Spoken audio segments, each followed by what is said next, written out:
Last I checked, when the present takes on the future usually wins. Let's see if we can't figure out through all that change, all that chaos, all that complexity, where the market opportunities are.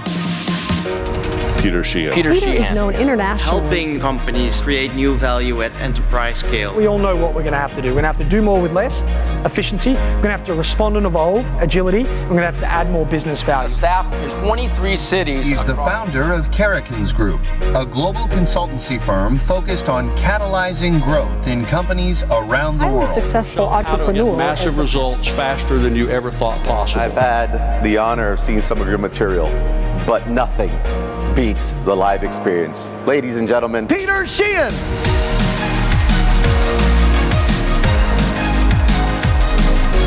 Man, do you remember the good old days? You've not seen this behavior ever, right? Companies that elevated themselves above the competition in chaotic markets and took chaos and created opportunity instead of taking chaos and creating chaos were the ones that refused to believe that the external circumstances drove their internal success. They fundamentally believed that they had the ability to create their future. I want you to imagine you own the technology, you own the brand, you dominate distribution, and then you own the content that goes on the devices. And now I want you to imagine you missed the biggest market opportunity in 50 years. Clearly, I was long in Sony stock and I haven't quite recovered from that experience. Yeah? The problem was not that we didn't see the future. The problem was that nobody at Sony talked to each other anymore. He said the more the market changes and disrupted, the more the opportunity is in the cracks. The money gets made here during times of change, and the job of the leader is not to sit above it, but to be the glue that brings all of our capability together. Because your consumer does not care how you're structured in an omni-channel world.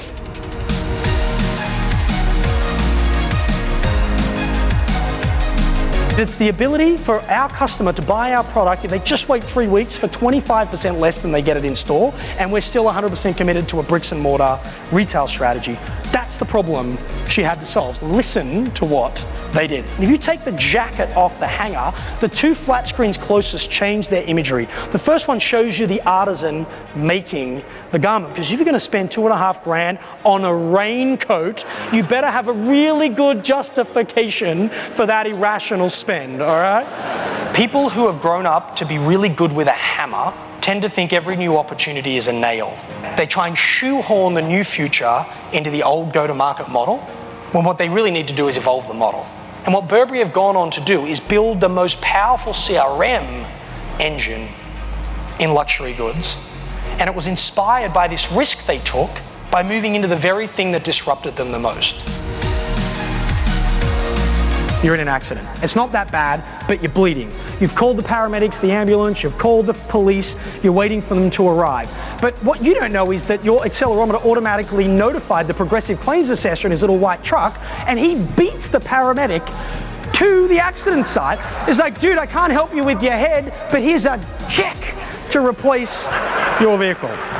Get your teams aligned behind efficiency. Don't fight it, don't defend against it. This pressure to do more with less is not going away.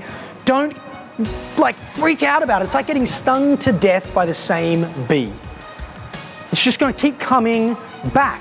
Go with it. And the two things you want to do and get people focused on is, number one, don't get attached to your role, don't get attached to the particular process, don't get attached to the platform that you use, get attached to the outcome. That's point number one. Point number two is, when you start thinking about that outcome, we're going to talk a lot about outcomes in a bit, put the customer right in the center of that and then work your way out, because you could find ways to deliver better support and create a better customer outcome and spend less money doing it. You can't out Amazon. You can't out Walmart. Great companies know exactly how they're going to win. And then they put every single dollar they have and every single time unit they have to invest in amplifying that value proposition. And they're saying, you know what, we're not going to play over there. That's not our space. This is our space, but we know in order to win, we have to be this good. And then you begin this upward spiral of innovation and margin creation, by the way, as well.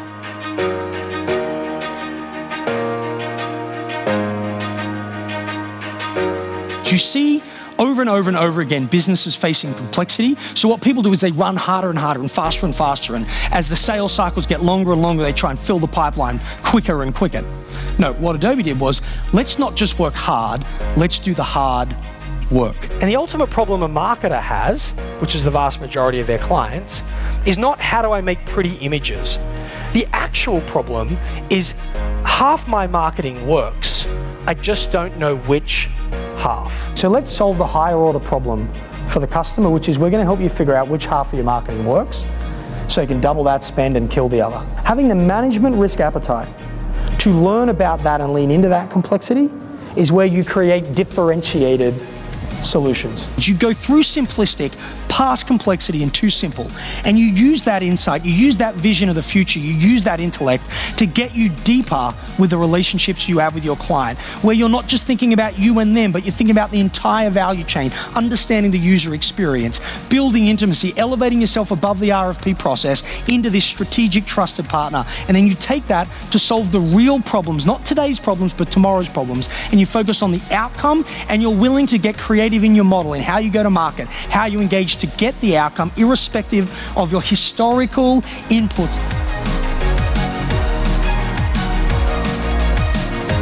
The biggest problem in times of change and transformation, or the unwillingness of an organization to adapt, is when an individual in a position of power has a personal attachment to how things get done. And they hold on to that attachment and don't move with the times, change with the technology, adopt new practices, because their ego is attached. Their identity is attached to a certain way of doing things. He put it differently. He said, where there is ego, there is excess.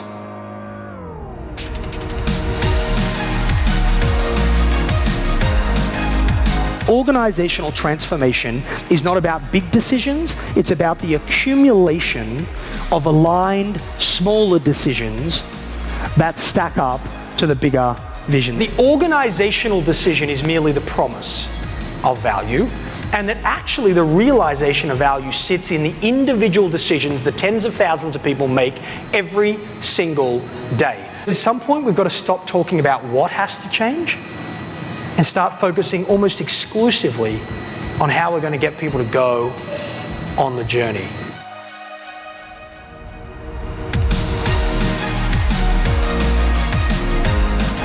Let go of the legacy belief systems and reimagine the future in a form of possibility.